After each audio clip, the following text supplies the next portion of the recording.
আমাদের হনা বিদ্যাতাই জিজ্ঞাসাই কে সুন্দর চোখ দিলে চোখ লাগি যায় এমন একটা জিনিস দেখাবো যে এটা এখন সচরাচর আর দেখা যায় না। যখন সামনে হাইবার গ্রাম অঞ্চলে কিছু পরিমাণ দেখা যায়।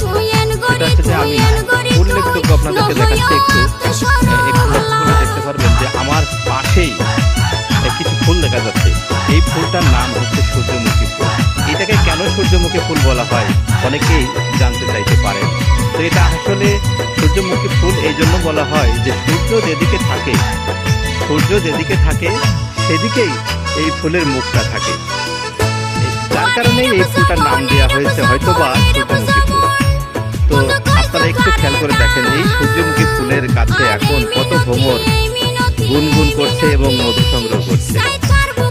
আসলে অবাক লাগে, সৃষ্টিকর্তার কি অপরূপ সৃষ্টি।